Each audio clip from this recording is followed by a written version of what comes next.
বিনা অপরাধে আইপিএল থেকে বাদ দেয়া হলো কোনো ক্ষতিপূরণ পাচ্ছেন না কাটার মাস্টার মুস্তাফিজুর রহমান। পিটিআইকে দেয়া নাম প্রকাশে অনিচ্ছুক আইসিসির এক কর্মকর্তা জানান, মুস্তাফিজের বিষয়টি প্রচলিত বিমার আওতায় না পড়ায় কেকেআর বাধ্য নয় তাকে কোনো ক্ষতিপূরণ দিতে। 9,20,00,000-এর মুস্তাফিজ ভারতীয় উগ্রবাদী জনগোষ্ঠীর রোশানলে কোনো প্রকার আলোচনা ছাড়াই টাইগারদের কাটার মাস্টারকে দল থেকে বাদ দেন শাহরুখ খানের কেকেআর। এমন ঘটনায় উত্তাল হয়ে ওঠে গোটা দেশ। ভারত বিশ্বকাপে দল না পাঠানোর কথা আইসিসিকে সাফ জানিয়ে দেয় বিসিবি। দেশে আইপিএলের সম্প্রচার বন্ধ ঘোষণা করে সরকার। এমন পরিস্থিতিতে নাম প্রকাশে অনিচ্ছুক আইসিসির এক কর্তার বরাত দিয়ে ভারতীয় গণমাধ্যমগুলো বলছে, আইপিএল এর ফ্র্যাঞ্চাইজিগুলোর যে বীমা পদ্ধতি রয়েছে তার আওতায় নেই মুস্তাফিজুর রহমান। আইপিএল এর সব খেলোয়াড় যে বেতন বীমার আওতায় থাকে।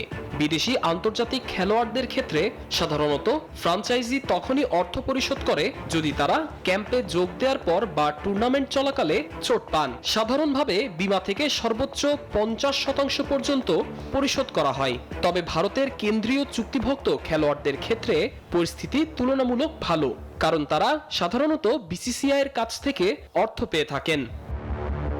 এসব কারণেই শাহরুখ খানের কলকাতা নাইট রাইডার্স মুস্তাফিজকে কোনো প্রকার ক্ষতিপূরণ দিতে বাধ্য নয়, এমনটাই জানান নাম প্রকাশে অনিচ্ছুক আইসিসির সেই কর্মকর্তা।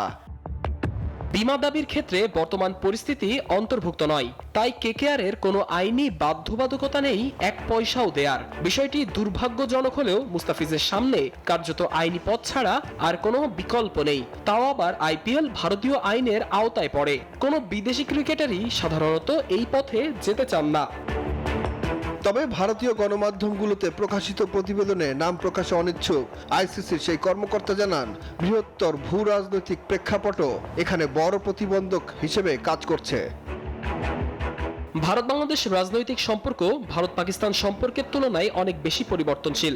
আগামী বছর পরিস্থিতি বদলেও যেতে পারে, তাই এমন অনিশ্চিত প্রেক্ষাপট আইনি লড়াইয়ে যাওয়ার ঝুঁকি কেউ নিতে চায় না। সবকিছু মিলিয়ে শেষ পর্যন্ত ভারত বাংলাদেশের ক্রিকেটীয় সম্পর্ক কোথায় গিয়ে আটকায় সেটাই এখন দেখার বিষয়। সুখন সরকার, নিউজ 24।